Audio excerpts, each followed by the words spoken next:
All right, hi everybody. Happy Tuesday now. So you should have printed the third day of notes, which is, we call them our Converse notes. It just means the opposite of having to solve for a missing. We're going to be given all parts. Here's our theorem, but we're actually going to be just being able to identify if something is a right triangle or not. So by definition, if it's a right triangle, we can use this formula and they will equal each other. If we put two sides here and square them and add them, they will equal whatever that third biggest side is. So that would mean, yes, it's a right triangle. If it does not equal on both sides, then the answer is no. So this is a pretty easy target. Let's just look at A. So we have three numbers here. To figure out which one is our C, because that's the only one that matters, our A and our B are interchangeable. We always look at, when you're given the three, we know the biggest one has to be the C. So we're just going to put this in our formula. So I'm just going to call the first one A, the second one B, and then the biggest one is our C.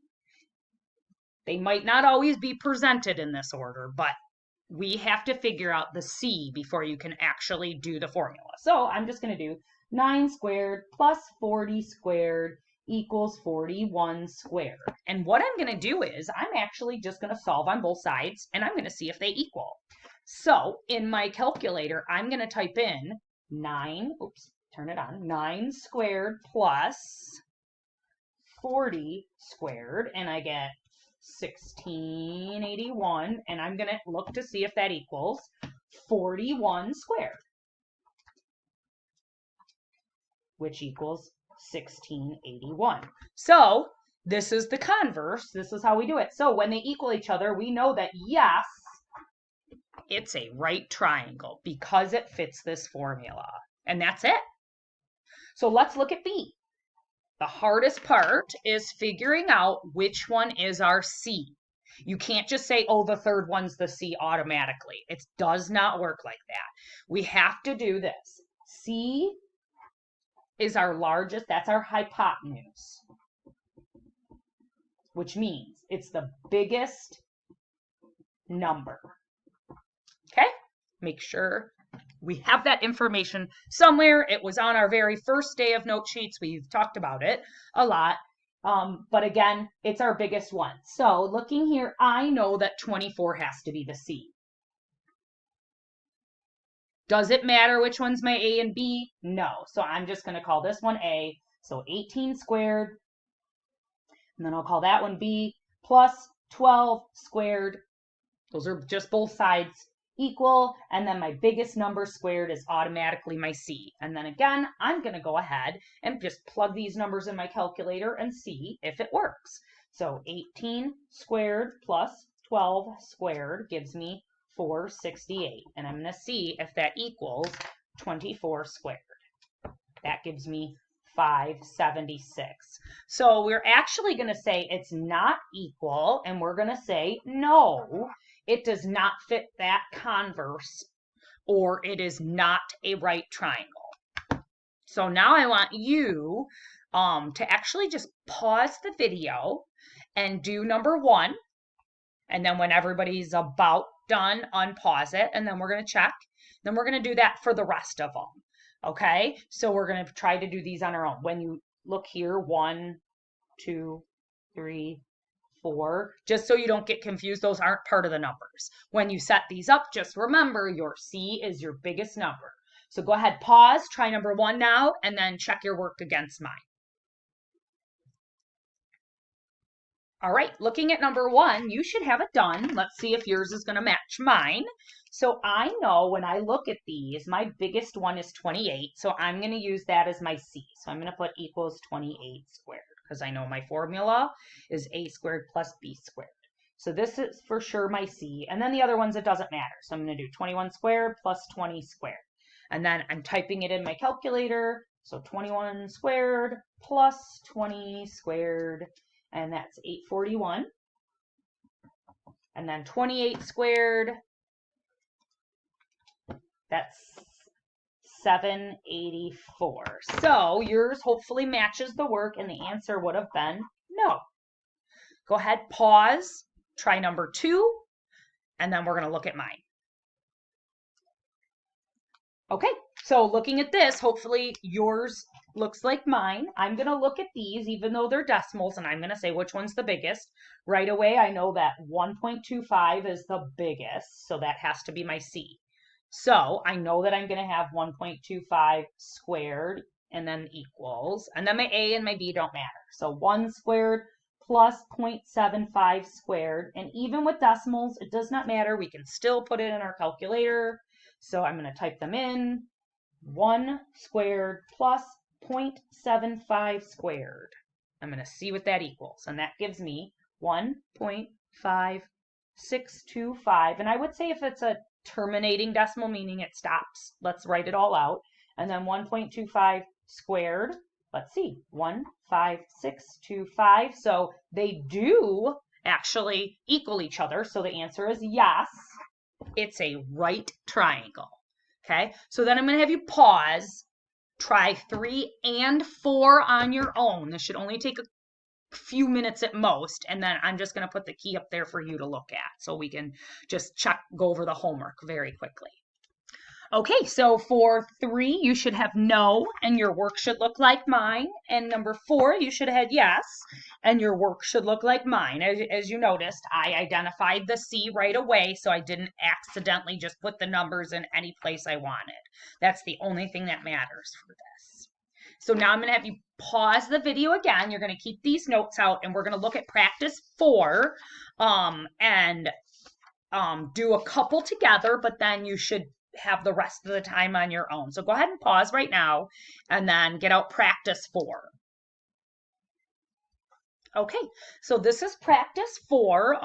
As you go through it, you're going to realize it is a mix of everything. All the targets we've done so far, all the notes.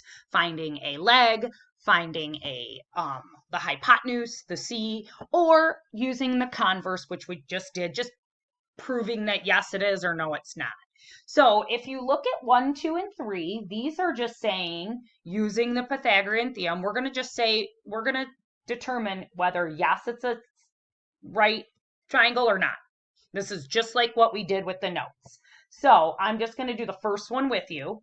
So, and it's nice because it actually tells you with the first one, which one's A, which one's B, which one's C. Your job on number 2 and 3 is going to have to look and figure out which one is your C. Remember, I want you to write this up here. It's the biggest number. So when you have to actually find the C, if it doesn't give it to you, you have to figure it out and put them in the right spot. So this one, 2.4 squared plus 1 squared equals 6.76 squared. We're going to use our formula and see if this is actually correct. So 2.4 squared plus 1 squared. And then I'm going to put in there 6.76 squared. So I look at the first one and I get, the first one is 6.76 equals, and this is a tricky one because when I put this all in my calculator, I actually got 6.76. But on the other side, you actually have to square this. So you should have 45.6976. So when you do both in the calculator, you realize that it is not a right triangle. So the answer is no. When you go down to the rest of these, some of them tell you what to find. So if it says find the hypotenuse, you're looking for the C. And then the other one, you might have to figure out what you're looking for. Find the hypotenuse, find the C. So these are all looking for the C. And then when we go down here, again, these are still going to be looking for the C. These are all the same. I'm just going to do one so that we kind of go over how we find the C. This is example 1 from our very first note sheet. But again, if you're looking for the C, this is the easier of the two. We put in A squared plus B squared, and then equals our C squared. That's what we're looking for. So when we're looking for C, it's less work. we can just type in our calculator, a squared, 7 squared plus 24 squared, and we get 625. So 625 equals c squared. Again, when we're looking for the c squared, it's easier. We just plug it all in our calculator, and then the last step is to take the square root. It cancels over here, and the square root of 25, or I'm sorry, the square root of 625 would be 25. So C equals 25, or 25 equals C. So 4, 5, 6, 7, 8, and 9 are all the same. So now we're going to go to the next sheet. That's the back of yours. And we're going to look at when you have to find a leg. So this one is different. This one has more steps. Okay, so you might want to put that up here. When you're looking for the leg, there are more steps. The hypotenuse, that's our C. We know what that's like. I didn't mean to put that there. Okay, so I'm going to do one that looks for the leg. I know B is a leg, right? So 6 squared plus B squared equals 10 squared. So it's a little bit more work. This is where I'm going to first have to square things out. So 6 squared in my calculator, I get 36 plus B squared equals 100. That's me putting everything in my calculator, just squaring it for right now. Now it's a two-step equation. So this is where we have our steps. We get rid of addition or subtraction first. That's the number by itself. So since it's a positive 36, we're going to subtract 36 from both sides. And if you've noticed with Pythagorean theorem, we always are going to subtract from both sides first because the formula has a plus sign in it. So 100 in your calculators, 100 minus 36. I know we know this in our head probably, but I still just want to make sure we're doing the little things correctly. So then that will get you B squared equals 64. And then this is the step we're used to. This is the second step. To get rid of a square, we take the square root. So B equals, this would be 8. So this is finding a leg. Okay, so you'll refer back to that whenever you're finding the A or the B. Some of these, like down here, we're going to have to figure out which one you're looking for. So 2 and 3 are self-explanatory because they're listed there. But I just want to go down and look at 4, 5, 6, and then 7 and 8. So I can help you just a little bit. When you look at this triangle, right away, you should be able to as well, but I can tell what's across from my right angle, the Z. So this goes in the C position when you set it up because it's across from the right angle. This one, all right, right away, I know my C is 55. So then you're looking for Y, which can be an A or a B. It doesn't matter. So again, when we put this formula in, you can say, I'll just show you, setting up 5, we can have 33 squared plus, if you want to call YB or just keep it as Y squared equals, and then 55 squared. It does not matter really what you call it, as long as your two side lengths are on one side added together, and your longest side, the one across from this right angle, is always by itself on the right side of the equal side. Okay, so then again, just make sure you're noticing the right angle across from it. You should know what that is then. Okay, so then looking at, I just want to help with 7. It says an isosceles right triangle with legs of 20 centimeters. So from last year, I'm not sure if you remember, an isosceles right triangle, they actually have, isosceles means these two legs are the same size. They have two that are the same. So there's our right triangle, isosceles and right. So this one, when you go to look at it, we are finding the hypotenuse because it tells us to, but also if you had to draw it out, that's what it would be looking like. And then this one too, again, this is just, it's just written out, but it tells you the right triangle. So again, just draw a right triangle. It doesn't matter how you draw it. It tells you one of the legs and it tells you the hypotenuse. So One of the legs is 25, and we know our hypotenuse is the longest side. That's our C. So that's going to be 50, right? So then we know we're looking for this other missing one. It doesn't matter whether you call it A or B. Okay, so you're going to do all of these on practice 4. That's your homework.